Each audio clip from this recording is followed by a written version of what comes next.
A lot of your work has focused in Appalachia, and I'm sure over the time period when you were working in that region, you've seen a tremendous political shift. I'd just be curious for your reflection on what you see as the reason for that shift from, voting for Democrats to definitely not voting for Democrats. I was just looking at some data that the part of Ohio that I actually used to live in, East Liverpool, which is technically Appalachia and suffered deindustrialization, massive opioid crisis, all of those sorts of things, is the district in the country that has moved the fastest to the right over the past couple of years.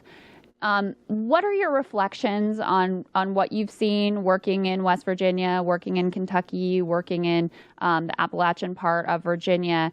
And do you think that this instinct or almost like religion on the left is part of the story of why so many people, so many union workers decided to move to the right and vote for Donald Trump and other Republicans? Well, what I think has happened is that those workers, by and large, feel abandoned by the Democratic Party and by liberals, which have, and in part it is because they do view themselves as seen by those liberals as deplorables. Again, in the words that Hillary Clinton used so famously and so terribly, right? But I think the main reason they have abandoned the Democratic Party, or I think it's more accurate to say the Democratic Party has abandoned them, right? West Virginia is a good example. West Virginia was a solid blue state for a long, long time. And let's remember why West Virginia is West Virginia, because it didn't want to be a slave state, right? There's a lot of progressive aspects to this state. And of course, it's one of the most vilified states in the Union, right? But it went red because the Democratic Party has barely made any pretense anymore that they represent those people. And, I mentioned in the book, there was this UN study in 2018 on human rights and poverty in the United States, and it pointed out that there's huge swaths of West Virginia that don't have sewage or running water. I mean, West Virginia's been abandoned by America and certainly by the Democratic Party, and they feel that deeply. Notwithstanding that fact, West Virginia still has a long history and a long current history of labor struggle. There were some of those big teacher strikes there. Yeah. Wildcat strikes a couple years ago. Of course, when there were coal mines there were famous coal strikes, a lot of labor militancy there. And again, I talk about in the book, the guys I knew from West Virginia, from the steel workers, wanted Bernie Sanders to be the Democratic nominee and would have voted for him. And when the Union endorsed Clinton and then Clinton won the nomination, they felt very betrayed. And because of NAFTA that you mentioned, because of PNTR, which was the trade agreement with China, because of the Trans-Pacific trade agreement that Obama agreed to, and they were like, hey, Union, you've been telling us for years these are bad things. You've endorsed every president that have given us those things. We wanted Bernie, who we think would oppose those and also give us health care. Instead, we got Clinton, who she and her husband were the king and queen of free trade, which sent jobs overseas. And then so a lot did go for Trump. Not everyone, but a lot did, because at least Trump spoke to their concerns. He said that he would not move forward with the Trans-Pacific Partnership, which he didn't. He did live up to that. To be fair, he slipped some of the provisions from the TPP into the new NAFTA. Okay, fair enough. Classic Trump move of like, right, I'm going to do this thing. All right, never mind. Let me switch. But this was going to also involve countries in Asia and whatnot. That did not go forward. Again, and I'm not a Trumper, and a lot of what he said was bluster and was not true. But he at least said it.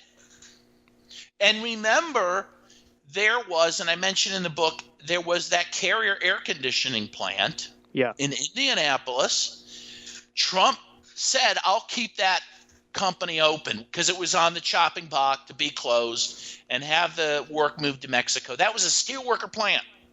And again, while Trump did not save all those jobs, he did save some of them. The first thing he did, and I remember this vividly, when he was elected, was to go with Mike Pence, who you remember was the governor at the time of Indiana, to go to Indianapolis and negotiate with the company to at least save a few hundred jobs. That was a very important political act, and that was something that Democrats haven't done anything like that for years, right? So all I'm saying is, there are reasons that the working class has moved to Trump and Trumpism that have at least a rational basis and are not grounded in racism and that sort of thing, that really have a lot to do more with, frankly, what I see as a realignment of the Democratic and Republican parties. The Republican Party is now probably going to be the party of middle America and rural America. The Democratic Party's decided they don't need those people anymore. And that's what we're seeing. Yeah, I have to say I don't quite agree with that, because I feel like no, both parties have completely abandoned the working class with little crumbs here and there. The like populist hope of the right, Josh Hawley, wouldn't even support a $15 minimum wage. So populist my ass cheeks, he's nothing.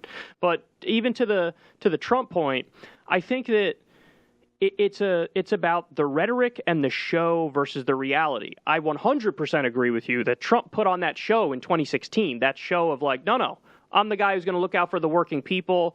In the weeks leading up to the election, he was hammering away in the Rust Belt. Every speech, he was going after Hillary for NAFTA and outsourcing the jobs and look at these dilapidated factory towns. But even the carrier example, what ended up happening is that a year and a half later, they did ship all those jobs overseas. But it was actually a double whammy of negative stuff, because Trump funneled them a bunch of taxpayer money, so they did this big subsidy to keep the jobs there, and then they shipped the jobs overseas anyway. So people got hosed twice. The taxpayers got hosed because they shipped the jobs overseas anyways, even though we paid them, and the workers got hosed. And they went and interviewed those workers, and they're like, yeah, I feel like I was totally had by Trump on this. So the final question I want to ask you, then I'll turn it over to Crystal. Is this a fair summary of your book, that cancel culture effectively gets in the way of worker solidarity, and in order to organize, you're going to have to get along with people who you may not agree with on social issues to get anywhere? Yes. And I think that sentiment is summed up by another big movement from 2012, and that's the Occupy movement. Their slogan was the 99% versus the 1%. The 99% of us who own so little, while the 1% owns half of the country's wealth. And cancel culture says something different. The sentiment behind cancel culture is we don't even like most of the 99%, frankly, right? Because we think they're all backwards, right? So we 40%, we're going to go it alone, baby. Okay, and guess what? It ain't going to work. Because the 1% is very powerful. I think Occupy had it right. The only way we win is if we can really increase the tent. We're not going to get all 99% of the people in that tent, but we should try to get most of them in the tent so that we can unite and create real political change. And if you look at the polls, and Chomsky's talked about this for years, the polls show the American people are pretty good on almost every issue.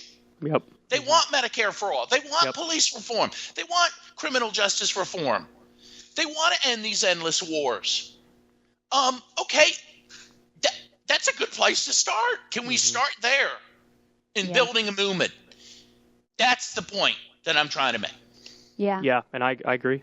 And I think to bring this back kind of full circle to Amazon and a different way of thinking about these issues and actually building solidarity and building a movement moving forward, your union, the Steelworkers, have a proud history. I'm sure it's not been perfect all the time, but of melding economic justice and racial justice. Talk about that as sort of the way to move forward. Yeah, and I point that out in the book, and I was surprised to learn this when I was hired by the union, because I didn't know all this history. First of all, the CIO itself, which the Steelworkers was one of the founding members of the CIO movement in the 30s.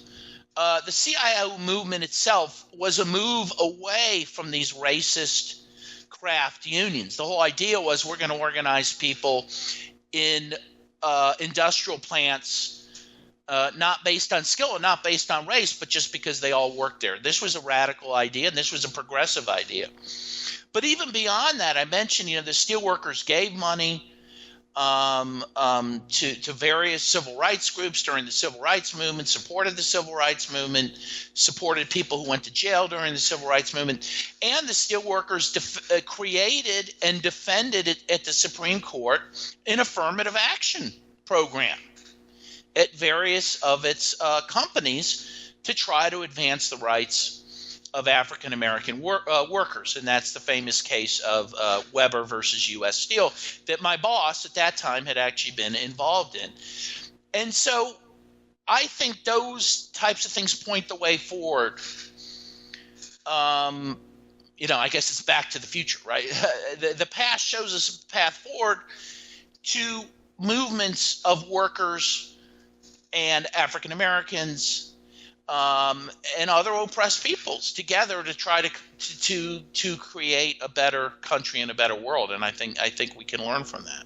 Yeah. And the union movement, as I said, certainly hasn't been perfect. In some areas have been better than others. But I do firmly believe that part of why unions have been so vilified and come under such attack from especially Republicans, plenty of Democrats too, though, but everyone who has power, is because they're one of the few spaces in America where you really build solidarity and trust between workers who are of all races, all kinds of different backgrounds. That's the most fertile ground for actually building that solidarity. Yeah, and I saw that at the union. Again, nobody's perfect. What we always saw and commented on was that, unionized workers are by and large much less racist and sexist than other workers. That the solidarity built in a union plant, again, doesn't necessarily get rid of all that stuff, but it at least moves people forward beyond that. And I think that's hopeful. Gives me hope.